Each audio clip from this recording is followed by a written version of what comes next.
All right, guys, welcome back in to Two Baptists and a Mormon walk into a Pentecostal church. I almost forgot what we were called. I don't even know. I don't know when the last time an episode even came out was. We've been gone. It is my fault. No, John's been gone too. Yeah. And you were gone. You were in Vegas for 4 days. Well, I mean, I've been home the rest of the time. So, I've been gone at least 2 weeks, and then other places before that. Yeah. Yeah. Sorry. I'll share the blame. It's everybody. No, but it's been good. I mean, let's just start off and let's catch up a little bit. Jeremy, what's going on in your world? What's new and exciting? Just busy. Yeah. Busy.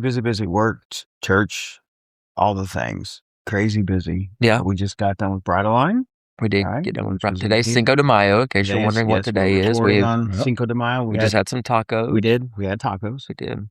With non-alcoholic drinks, I'm just going to say it. No cervezas. No cervezas, no tequila. Sundrop and sweet tea. Unsweet tea. Sundrop could be a drink for me. I mean, I love Sundrop. I mean, why not? I love it. I don't need alcohol as long as I got Sundrop. Oh, hallelujah. As long as I got sun. I told somebody one time, I think Sundrop is just Mountain Dew that the Lord stuck his finger in and stirred. That's what makes it so good. Oh, okay. I mean, well, that's fair. I mean, it's good. Possible. It's possible. John, what's new in your world? I don't even, I don't know. I really don't know. Because, the funny thing is that some days I feel like I get up and it's Groundhog Day every day. I mean, just busy. I mean, honestly, work is busy. And, actually, Logan found out he moved his wedding date up. And he's getting married in April of next year. Okay. Awesome. Yeah, so that just happened. That's news. That is news. That's good news. So excited for him. Yeah. I mean, they're just, he's going to be graduated with his master's in December, and he's the love of his life. And she's a fantastic young lady. Aaron, if you're listening, you're welcome. I just got $20. But no, she's great.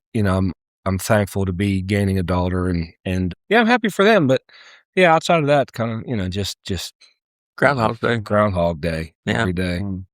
I get it. Having some baby showers coming up. Right? Baby showers are coming. Yeah. Oh, that's right. We got one coming up a couple weeks before. What's your grandpa name going to be? We talked about this? We have talked about that, and I don't care. Yeah. Whatever he calls me, that's what he'll call me. I'm not going to.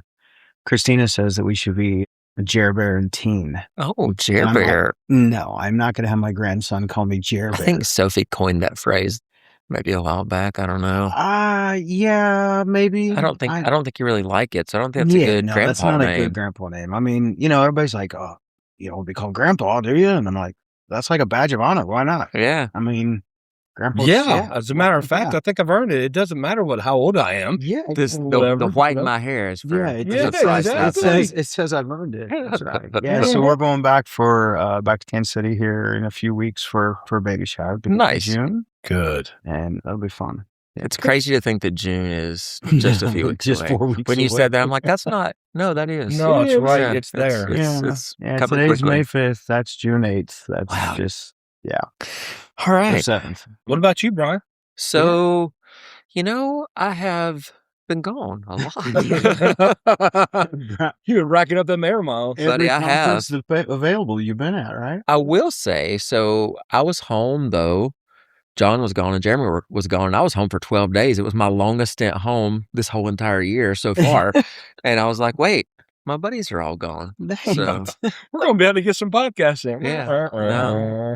No, everything's good. This last trip, Crystal got to go with me, which doesn't get to happen often. And so she went down and we got to go see our good friends, Robbie and Vanessa, and spend a few days with them. And I was telling John and Jeremy earlier, we went to a flea market that was 450 acres, which is That's a city. boggling. Not a flea market. That's a city. Exactly. And there's Texas though. That's not right. Surprised, right? Everything's big. And not that you are ever happy that somebody has a handicap issue, but because Robbie has a handicap sticker, it definitely made the parking a lot easier. Oh, yeah. When it's a 450 acre place. Listen, when my dad got that handicap little thing, you betcha I was glad to go home and hang that sucker up. Thank you. That place, I will say that place had more scooters than Disney World or a cruise or the National Quartet Convention. Like it was mind-boggling the amount of scooters. And these people didn't actually need them. You just could rent them, and they had carts on them. So people were renting them to put their stuff in the cart, which sounds fine, except when it's 450 acres and you literally have, what I'm telling you, no less than 1,000 people on scooters, and they're going in and out of aisles and hitting people, and it was a lot. They didn't make them like run a course beforehand. No, not at all. They could actually operate them. No, it's kind of like those crazy people downtown on those little whatever those are, those 2-wheel things, and they're falling out drunk in the streets. Scooters. Hilarious. Oh yeah, scooters, and bird scooters, lift scooters. So since we have not had a podcast in a while, tonight I thought it would be more fun to just be lighthearted and let's tell some funny stories and just, talk about anything funny that has happened to you or you've seen happen in church without using anybody's name to incriminate them. Yeah, in church. We're talking about in church. And the other thing I think would be fun to talk about is, especially from the Baptist side, I think probably from the Mormon side too, are the potlucks. Because you have a Sunday afternoon Sunday on supper on the ground, homecoming. Lord, I just had a story pop in my head. Oh, go ahead and open us up then, big. Yeah, go ahead. Take it off. Listen. Oh, wait. This is episode number 29. 29. And we're going to call it Just for Fun. Just for fun. Just for fun. I like that. Yeah, episode 29, Just for Fun. Lighten it up a little bit. So this potluck, it was one of those things, all day we had service in the morning, and then you come back, you have your dinner on the grounds. And then they had the bright idea to go straight into service number 2. Yeah, but you're not going to leave and come back. Nobody will come back. Right. That wasn't smart. So you got them there. You got a captive audience. You got to keep them. Oh, they were captive, all right. Let me tell you, old boy got up there to preach, and about 5 minutes in, 90% of the people, literally, you could hear them snoring over, and I got to give it to the preacher. I mean, he was still going for it. You can't feed a Baptist and expect us to stay awake. That's not. Well, the thing is, like, okay, you come back, maybe you have a singing, everybody's clapping, you kind of step, maybe. Oh, man, bless his heart. He got there preaching. It was, nope, there wasn't a soul there who could tell anybody what he said. I was literally sitting there doing the whole, little kid, like when my head just kept bobbing. Oh, I was head rocking asleep. Mm-hmm. I wouldn't. The old homecoming days. Oh, my word. Yeah, that was, oh, man. So when you all had those days, did the Mormons do that? No. We have no homecomings. Or, do you have supper on the ground like on Sunday afternoons? No. No. Not on Sunday afternoons, because most buildings had 3 different churches that are meeting, 2 to 3. So you're rotating in and out based upon the time. And I gotcha. This, right? So no, but there were still, you'd have like ward dinners that they would have, and those would be potlucks, but they'd be on a, Friday night or Saturday or something like that. Did you ever have that dish? Look, I'm gonna put it out there. Lay it out. Catwoman, whoever 100%. You knew that one dish. Don't eat it. Don't eat it, because you're gonna come back with cat hair in it or something. It'll be like Christmas Vacation. Aunt Edna's, her aunt, whatever her name was, that had the cat food in her Jello mold. Yes. Oh yeah. No cat like Jello. No, there were definitely certain families that you knew. You would ask, who brought this? Right? Because that was safe. And others, it's like, you just knew. Stay away. I got one of the worst food poisoning episodes when I was a kid from one of them. Oh, I'm sure. Oh, it was horrible. And from then on, no, I did not like Let's have this potato salad that's been sitting out for 7 hours. That's exactly what got me. 100%. That's what got me. Oh, man, it was brutal. Oh. Tater salad. Tater salad. So what was your favorite dish at a Sunday potluck? Oh, okay, man. So for mine, where we grew up with, in my formidable years, we grew up around a bunch of Polynesian folk, right? So Samoa and Tongans, and I would have to say that the chop suey. Okay. Yeah, they had that. Dang, you like had exotic stuff, right? Well, sometimes that was the green bananas too. I don't know about y'all, but in North Carolina, nobody could spell chop suey. Yeah, I don't think I can today. Nope. I just know when I see it, I'm on it. It's got them little Asian noodles that go in it. I know that. Yeah, and they cut up some Spam in that. Now, Spam. Now you talking. Mm-hmm. Now listen. Now you talking. Caleb's gonna be here any minute. He heard Spam. I love Spam. Listen, my mama used to do Spam. However she cooked it, I wish I knew. Yeah. Oh, like a sweet and sour sauce. Oh yeah. Come on, I just take it out the can, slice it, and toast me up some bread and put some mayo on that baby. Game on. Yeah. Game on. Yeah. Game on. So, what was yours? Oh, man. So I think it's changed through the years. I didn't like vegetables until I was probably 18. Mm-hmm. Like I just did, unless it was a potato, which everybody would say is not a vegetable. I wasn't going to eat it.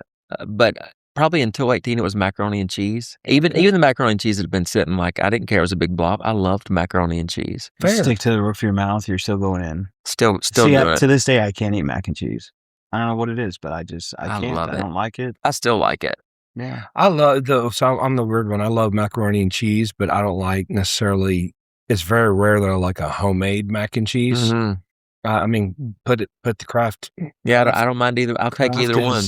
I'll tell you what though, Eden, let me tell you what, she was the first person that made a homemade one this past Christmas. She's a good little cook. I was like, okay. I would rather have this over craft. Not saying something. I don't want to brag, but I mean, I taught her a lot of what she knows. I'm just saying. She's so thankful. She is. So what about, we got funny things to eat or those things. Boy, what's a little embarrassing thing? Oh, well, where do we start? Actually, you know what? I'm going to start with Jeremy. I'm going to tell a Jeremy Cato story. You weren't even there. No, not this story. This is what story are we talking about? I don't know, but you don't know what story I'm going to tell. I know, I was going to give one of me too, but I'm going to. This is a good one though. Okay. So I think this is fitting because again, the three of us didn't grow up in a Pentecostal charismatic background, right? Correct.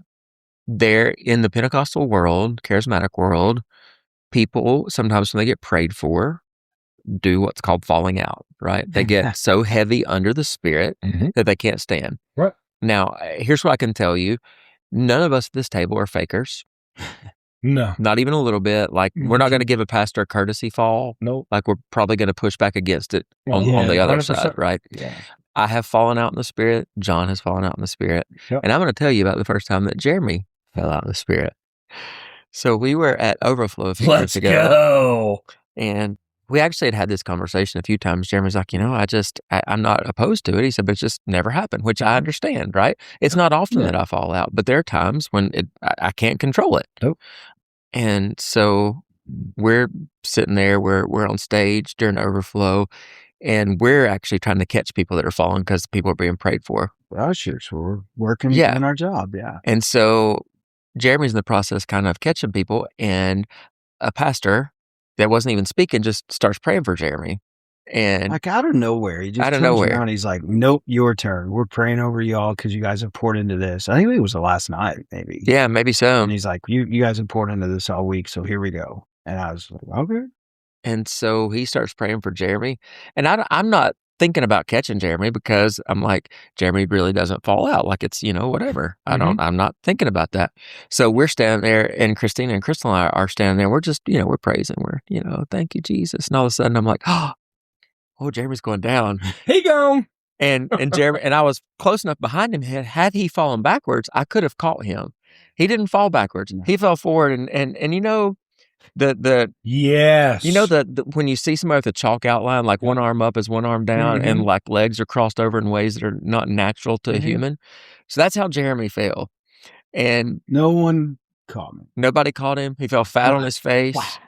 And Jeremy was there for probably 15, 20 minutes and not even move a finger. Like he was gone. Gone. And so we get so tickled laughing because he's not moving, and there's like a little pile of sweat, puddle of sweat, and like all the things, and Jeremy's just there.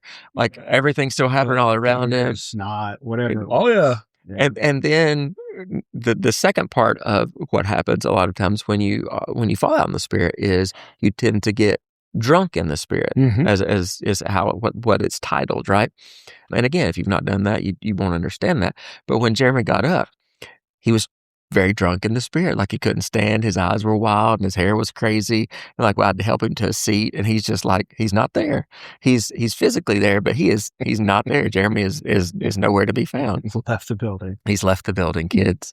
So I thought that would be a good first story to start with. Ryan decides then at that moment that he's got to have some posterity for this. So someone, was it you or someone? I think that's your wife to take. Maybe my wife. Somebody decided to snap a picture of that, and so pretty sure it's been made a sticker. That's amazing. If you would like to have the picture, feel free to email me. I will send that to you. Mine was going to be like from a kid. Okay, let's hear it. A kid, yeah. So my dad, right? This was actually before we joined the Mormon Church. My dad would go around and would preach at other churches and things, right? And so I had been sick with stomach flu. And they decided that Dad was going to go preach in little old country church, hardwood floors, right? Wood on the ceiling, wood pews, no cushion, everything. And I'm just not feeling well. And we're sitting there and at the most absolute quiet moment when no one's saying anything. Oh, yeah. Yeah. Oh, yeah. I reverberated one all across that wooden pew. And the deacon that was up on that platform with my father just could not quit laughing. And I'm pretty sure that if I hadn't have been sick, I would have got beat when I got home. But I had a little grace and mercy on me because I had been ill. Let me tell you something. Those wooden pews are the worst. It was. You think you're just kind of letting a little airflow. Yeah. It was. And that it reverberates in that truck so loud, and you just nothing you can do. We were, I believe it was in Indianapolis, and it was like I'll call it like Raceway Church or something like that. But a little old church out there, and just it was. That's amazing. Yeah. I always hear that one from my dad, how I embarrassed him. Well, 4. I've got that doesn't really count. No, that don't. Yeah. Oh yeah, and not like I was a teenager. I would have got beat. So no, I would have got. Woody. Yeah. That's an inside joke that you got. That's an inside joke. You never know. Yeah. So one time, I don't know how many years ago this was, but we were praying for people, and there was a lady who was a little bit larger, and we have an amazing usher team, and our ushers do a great job of catching people and making sure people are taken care of. I'll give you the caveat. And if it's the Holy Spirit, it doesn't matter. You're not going to get hurt anyway. But there you go. Yeah, I mean, I had no bruises on my face. Right. Jeremy was completely fine. Yeah, honestly. But so this lady is at the very end of a pew, and not straddling it, but that her body would be in a position to straddle the pew. Mm-hmm. And so there was a catcher behind her, and as soon as I'm literally, my hand just barely touched her forehead, and she fell out. And she was angled in a way that she should have fallen into the pew, which is where the catcher was. There was not somebody on the outside of the pew.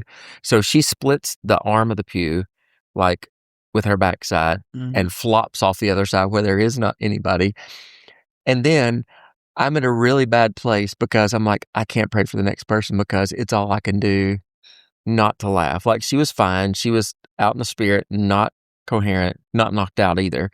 But so I'm sitting there and I'm going, I'm just going to stand here for a minute. So I close my eyes. I'm like, Lord, please don't let me burst out laughing right now, because the way that just happened, I know that every person that saw that's going, oh, because she literally fell backwards, hit the pew, split her crack, and just fell off the side.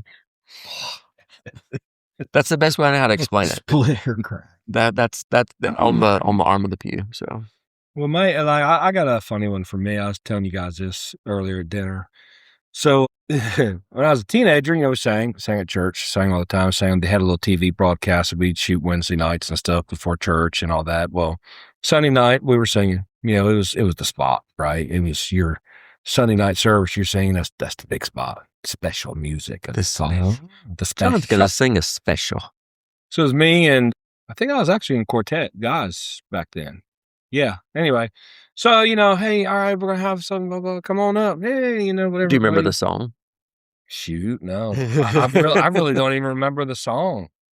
Well, because it was hard to remember anything else, because when I was going up the steps, they called us, and, I'm being cool, I'm going to hop up the steps. Well, I did all right. my front toe hit that front step. Ooh. And I face plant slid onto the platform right in front of a packed out full church. I mean, just ate it and you hear the whole crowd go, oh. One of the guys in your group go like, safe. No, they didn't. I mean, I was so red. I was so embarrassed. I mean, I didn't know what to do. So I just stood up, turned around, gave him a bow and said, you're welcome. There you go. Yeah, if there was going to be any kind of spirit in that song, it was gone. It's over at that point. Yeah, it was. I totally ate carpet, blue carpet. Yeah. I ate that one pretty bad, but it was all right. Yeah, but I don't even remember the song. I mean, I did something similar at the girls used to travel and do these stronger events, and my mother-in-law was getting ready to come off stage, and she had on big, tall wedge sandals, and I was gonna be a gentleman and help her down the steps. Mm-hmm. And same thing, I jump up in a hurry because she's already getting ready to take that first step, and I mean, I just eat it, like to the point that my toe hits, and then the steps are steep enough that like my forehead hits the top step, like it was potentially rug burn on my forehead, just a little bit. And then she just comes down without me helping her. Then I just have to get up and walk back to my seat. So it was. She stepped over you. Basically. Stepped over his body as he lays there with rug burn, bleeding. That's pretty much the truth. Yeah. It's how that happens. I also, talking about singing, so back, I was probably 17, 18 years old, and I was having to sing at a funeral.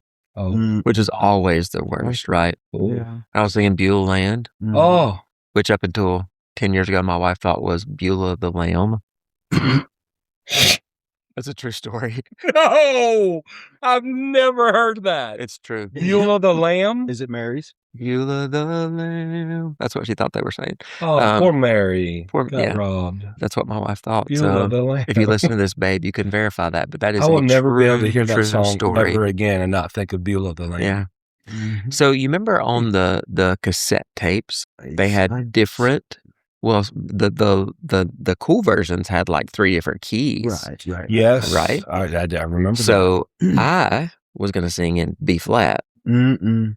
Well, the person working the tape deck decided they would play it in D, and B flat to D. That's a pretty good little jump. It's a big jump. Yeah, it's a major thing. And so the track started, and I have the first funeral I ever sang at, right? So I have rehearsed this ad nauseum, like it's drilled in my head. I'm not even thinking about the music. I'm singing my part, not even listening, because I am so I start out singing in B flat, and the key is very clearly in D, and then I realize something is wrong.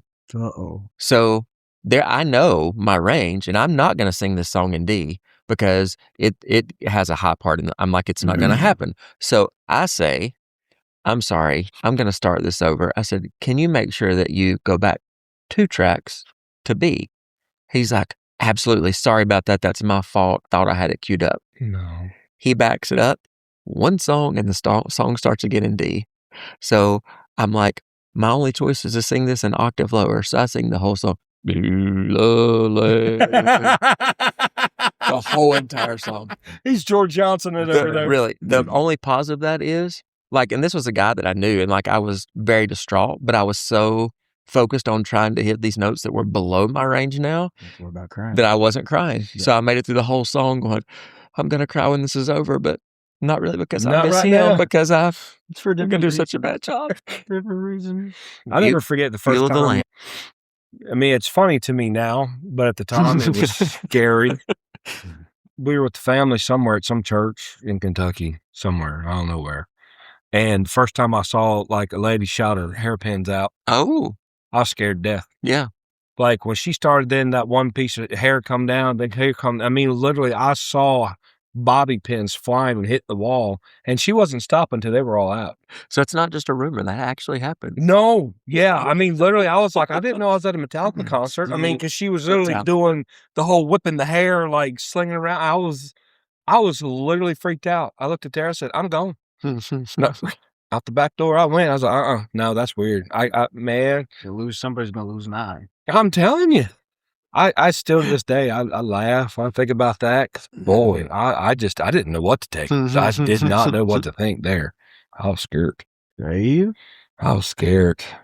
So, have you guys ever had a time where you said the wrong word in Never. preaching, teaching, Sunday schooling, singing, even? Never. Definitely have not told everybody to have a breast day. Yo. I did. Yeah. And were you able to correct it, or No, did you just like? Yeah, but once it came out and I I'm saw everybody's face, I mean, there was no back. No going back. There was no backtracking. It was there. It was out. Ha. Oops. You know, in fairness, this was after I had my TAI, right, or TIA, whatever it is, after my mini stroke. So my words don't always come out right. So I'm going to blame it on that. Yeah, go with that. That's fair. We'll go with that. Blame it on that. I really don't know that I ever have. Yeah. I don't know that I've ever had something, because really I'm trying to think hard on that, and I don't know that I have. I don't know that I've ever said in preaching or teaching, oh Lord, why am I saying that? I got to preach this weekend on Mother's Day. I appreciate y'all on that. Man, why did I? You just jinxed yourself. I know. Y'all say prayer for me. That's not good. But no, I don't know that I have. And if I have, it scarred me so bad that I cannot physically remember. I blocked it. Which it's could possible. Be actually possible. I mean, I try to block it, but my wife keeps reminding me that I said it. And that's the reason you asked this question, is because she told you that before. Hey, listen, I ain't going to switch to another story yet. How about you, Brian? I know that I have. I don't think it was like, the obvious ones are like, an inappropriate word. I've not had those, but I know I've very specifically had moments where I've tried to say a phrase and it came out wrong, and I've repeated it multiple times the wrong way, and it's like my brain just won't work, and I'm like, oh my gosh, why am I not be able to say that right in this moment? Maybe you had a mini stroke too. I mean, it's it's based on that. Happen. Yeah. Hey. See, here's the funny thing. There's so many funny things that happened on the road when I was with the family back in the day. I'm probably not allowed to tell any of them, but they were so funny. There was one time. Tell it. I think it was a snake. I've never signed an NDA, buddy. I can tell anything I want. I think literally. I think one time on the stage there was an outdoor singing. There was like a snake, literally on top. And Tara, like somebody brought a snake, or in church? Listen. If anybody's ever heard of the Easter Brothers, y'all know the Easter Brothers. Of course. Listen, those guys were some of my most favorite people.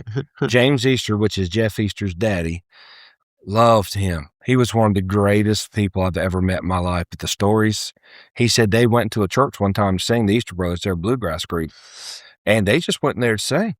And he said, literally, they were singing and they brought out the box of snake. Oh. And he said his brother made his own door out the back of the truck, ran through the wall, going out the back door. Not doing it. No, I would have. No, I don't play that way. But I will tell this one funny one. This one, honestly, I think my whole time with the family was the funniest thing ever. The family was singing. It was actually a really good service, and it was going to, getting to the point, and Gerald was given an altar call. Yeah. And so it's real serious, quiet. You can hear a pin drop. I mean, it's serious. I'm just sitting back here at the front. Well, all of a sudden, the piano stand that was holding the piano that was playing softly breaks. And all you hear is a boom! Right. And all the kids on stage, everybody, all of them, they all went, oh! And then it started. I forget who started laughing first. It's probably Aaron, if who, but I don't know. But, and then it got, it was out of control. It was out of control. Nobody could keep a straight face. Nobody. I ducked behind the soundboard because I knew Joe was looking straight at me and he was going to be mad at me, but it was hilarious. He turned around, looked at him and said, if y'all can't be serious, get off the stage. And every one of them left the stage because it was just, that kind of killed the That's probably one of my most favorite. You've run the anointing, James. Yes, you've run the anointing. But that one, that moment was just. I mean, I hurt for days after that because it was so funny, and it was just one of those things. I mean, nothing you could help. No. And it was those. You remember those the black scissor piano stands, that fold up to go underneath the bus. I guess one of the pins, whatever, turned loose. We'd used it a million times, and boy, I mean, it came. It was so loud. And those pianos back then were heavy. Oh yeah, and big old Rolands. Yeah, those black Rolands. Man, and it came down with a thud, and of course it was game over. I mean, there was no coming back from that one. I have two stories. Neither one are mine, but I know them to be the truth, and I know the people that they happen to. So the first one, I won't tell you the name of the group for posterity's sake, but there was a group that traveled in the 80s and 90s and had some crossover success into contemporary world. And so they were at a church in Kentucky, and they said that the altar call is going on, and this pastor kept a bucket of Pompeii, like by the stage, not like a bottle, like a bucket that you just dip your hand down in, and he would pray for people. He would. I'm sorry, what's Pompeii? Olive oil. Okay. Olive oil. I'm glad you said that because there's probably I had no clue what Pompeii. Olive oil. Okay, thank you. So a bucket of olive oil, like down the side of the stage, and he said this pastor is going around, and he's everybody's prayed for, it's just falling out, and he said to the point that the whole entire church, except for the group that was singing and the pastor, are the only people still standing up. And he said the pastor looks at them and points at them, and they're like, no, we're good, we're going to keep playing. And he said that he literally shook his head, went okay, dipped his head down in the bucket, and hit himself in the head and fell out too. No, he didn't. No. He gone. He said, so we just continued to play until they started getting back up. He's like, but it was quite a few minutes. We're just sitting there playing to a church that the entire place. He said, I'm telling you, not one person, the sound guy, nobody. They're all laid out on the floor. He said, it's just us playing. Oh, that's amazing. So Pastor Todd Hoskins is one of the most dearest people in the world. Brother Todd. I love Brother Todd, and I got to tell him the stories a couple years ago. Back in, during my hardcore Baptist days, I was with the family, and we were at his church in Ohio, and man, he was shucking the corner, and he was preaching, and I was sitting back at the soundboard. I mean, it was great. And then, I mean, man, he started going after it. I mean, like it was one of those ones, like Adam and Aaron, they literally jumped over the first view and took off running. And I mean, it's great. And of course, I didn't think it was great back then. Right, right. So he started going down. I mean, it was rapid fire. I mean, Jason was standing there, bam, down. Shelly, bam, down. Out, bam, down. Christy, bam, down. I mean, he was just going one after another. They were just boom, boom, boom, boom. Well, I'm back to the soundboard with Tara. And I mean, and he got the eye. He looked back there, and he started down that aisle. I looked at Tara. I said, I promise you. I said, if that man comes back here and hits me in the head, I'm going to hit him back. I said, I promise you. Tara said, she's out there. She said, oh, dear God, please don't let him come back here. Please don't let him come back here. And he got about halfway down that aisle and turned around and went back. I guess you heard Tara's prayers. And man, I told him that. I got to tell him that story. And I said, first of all, Pastor Todd, I said, I want to apologize. And he was literally in tears. He said, you ain't got to apologize. He said, that's hilarious. Because I mean, I was like, if he comes back here, it's all over. And he hits me, I'm going to hit him back. No, this is not how. That's awesome. Oh, Pastor Todd, I love you. He told me, he said, you got to come to my church and tell that story. Oh, man. There was also another lady I used to go to church with years ago. She was part of a little singing group, and she had a great personality. Like, she was a person who, every time you talked to her, you're going to laugh because she was going to tell a funny story. But they were singing somewhere one Sunday, and same kind of keyboard stand, like the scissor keyboard stand, and she's playing, and she had on an elastic skirt. And as she's just hammering down, the skirt falls down to the floor. So she bends over to pick up the skirt. Hits her head on the keyboard because she's doing it in such a... It didn't knock her out, but knocked her down. So she hits it so hard she falls backwards. No, her skirt's to the floor. No, she's laying on the ground. She's trying to waller her skirt up, get it up. So that story makes me laugh every time. I think she's dead. She's passed now, but that story, man, I'm telling you, every time I think about that story, I just cackle because I can see her like just bending over to get it, smacking her head on the keyboard, falling back. My mall is pretty boring, I guess. Hey, listen, I've one of Aaron Wilburn. He's passed away. Aaron Wilburn was a comedian, Christian comedian, but one of the best songwriters. Great songwriter ever. I had the opportunity and the privilege to travel with him for a while. For a little while, I was driving his bus, and I helped him with his record table and all that kind of stuff. And I mean, he was just funny. Oh yeah, I mean, he was just funny, quick-witted, very, very quick. So if any of you are listening, know the song 3 Days Late, you know, 4 days. Oh yeah, that's 4, not 3. So yes, I have said things that he's wrong. right on time. He's right on time on the 4th day, not maybe the 3rd day. But anyway, 4 days late, he's right on time. Yeah. So Karen Peck and New River, they cut that, you know, it was #1 hit for them. But Aaron, when he was doing his solo stuff, his comedy, he would break it down. He would sing the song. Well, we were at a Frank Arnold concert. You know, Frank Arnold did a lot of stuff out in Texas, did these big old huge auditoriums and theaters and stuff like that. Well, a lot of these theaters, you know, the stadium seating. Yeah. How you have to, it walks down to the aisle. Well, Aaron was up there singing. And this lady, this lady came down to take a picture. Well, she was a good sized lady. Well, she got down on one knee to take a picture. Oh, well, she lost her balance on her knee. No, yeah, no. yeah, yeah. Fell over. Was she all the way down, like towards the bottom? All the way down, so where like most people couldn't see. Okay. Like, in other words, where she was in the aisle, you know, you're looking up at Aaron, so you're not really seeing her down there, but Aaron could see the whole thing. And when she fell down, she couldn't get up, so she was just doing this waddling back and forth and could not get up. And Aaron, he saw her, and he said, "John, I didn't know what to do." He said, "I couldn't sing. I was literally laughing." So he said, "I just put my hand up in the air like I was being blessed." He said, "The whole place went crazy." He said, "Revival started." That's a poor lady who couldn't get up out of the floor. He said, "I felt horrible," but he said, what else I didn't know what to do.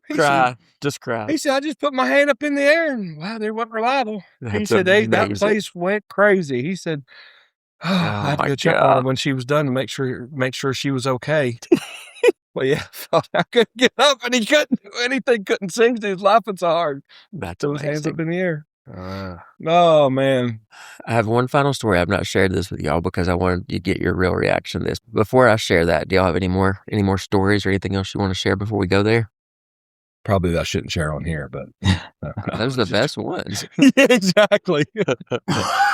Yeah, I already had one story edited out about Jason to be on the road with him, so I can't tell that story. It wasn't anything bad Jason did, just let me just clarify that. It was just a funny thing that happened in an Applebee's that somebody else did. But the funny story that I do want to tell, this has been maybe 16, 17 years ago. I was on the road one weekend. I was unemployed for a season, and in that season, I traveled some with Jason and some with Mike and Kelly, working for World Vision and then Holt International, which are, you know, relief organizations that it's child sponsorships. So I happened to be on the road this weekend with Mike and Kelly, and they just lost their sound person. So Kathy went on the road that weekend to run sound for them. John's already smart. Do you remember this story? So I'm just thinking about, we're in Gallipolis, Ohio, and the bus driver at the time, his family drove in. Shane Hallbacker, do you remember Shane? His family had driven like 6 hours to come be there at this concert. It was a big deal, and his daughter had just gotten her permit, and so her mother let her drive most of the way there. This is a multifaceted story that you're not going to believe, but by the time I get to the end of it. But they get there, and when they pull in, the daughter goes to park at the back of the church parking lot, kind of where the bus is, and instead of putting the car in park, like there's an embankment down the backside, she hits the gas and dukes a hazards over the back of this embankment and goes down the hill, right? They have to get a tow truck. This is all before service. This is like Sound check has happened. It's like 4:00 in the afternoon. The tow truck comes, gets the car pulled out before the concert starts. So it's all fine. Not a big deal. The car wasn't really hurt. She was in it when it went down, and like she got it to stop before it smashed into the bottom. But it was still, she's jumped the curb. Yeah. Driven 6 hours to jump the curb at this little church in Gallipolis, Ohio.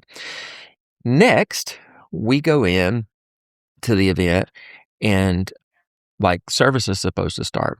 And, anybody, whether it was Gerald or Mike, whoever is kind of over the group, if things aren't going the way that they should, stress levels can rise quite quickly. Right.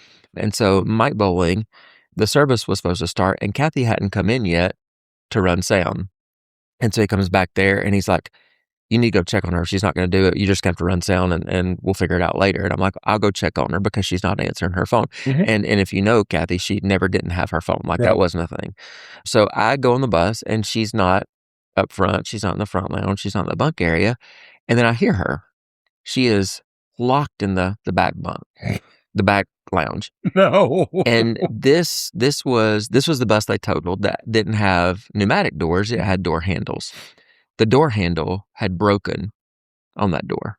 Mm-mm. So you just spin it and nothing's happening. And John, you well know this. A lot of those doors had like little lips over the edge. So you couldn't even get like a screwdriver or a credit card in there to open the door, right? So I'm like, I don't know what I'm going to do.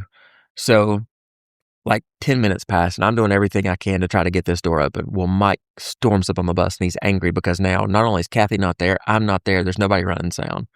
He's like, what is going on? And I said, she's stuck in the back. And he's like, oh my gosh. So he literally goes and gets a hammer from underneath the bus and just breaks the door, breaks around the door handle and flings it open. And so like it's high stress, right? Like he's upset that the concert is late and Kathy's stuck in the back and now he's destroyed the back door, which is very Mike Boland, right? I mean, just, so we get off the bus, we go inside and the church is the way it's set up. There's a kind of a big part of the auditorium and then there's like an L shape that has like 4 chairs deep, like all the way back. So it's a smaller part of the auditorium. Mm-hmm. And back in that corner, up against the wall, we moved 2 chairs and that's where the soundboard is and where Kathy is. And I'm walking like down the side to go down beside and make sure that everything is okay. They have kicked the first track. They are 3 words into the song and I step on the power cord. Oh, no! And unplug the power and it all of a sudden goes boom. So put yourself in the situation. Mike is already upset. Oh, because now by this point, like the concert started at 7, it's like 7:30, and they've just sang the first 3 words of the very first song at 7:30, and he's not happy about that. And now I've unplugged the soundboard, and I don't know how many of you out there know about soundboards and sound equipment, but when you unplug it and have to plug it back in, it doesn't come right back on. No, it takes a minute for it to reset. And then on top of all that, this was not like an instant replay machine back 16 years ago. This was tracks like, it's not just going to pick back up. Like you have to go back through and find the track and get it back in play order and all the things. So it's probably another 15 minutes before everything is back to where it's working and we're just sitting there and everybody's looking around and it's crickets. There's no music. There's nothing because the church's sound is shut off because it's just Mike and Kelly's sound and Mike can't play the keyboard because there's nothing to do. There's nothing to do. There's nothing. We're just hanging out, just sitting there. And Mike's just looking at me and I'm going, oh my gosh, this is going to be I'm going to die. This is the last weekend Brian was invited to go. Oh, it was something. So then we get back on the bus that night and you can't shut the back door lounge. So all night long, it just kind of flops and hits. So as we're the road, subtle reminder, thunk, thunk, thunk, thunk. What a wonderful weekend. Night long. Mm-hmm. So it just ruined the whole thing. It was that, yeah.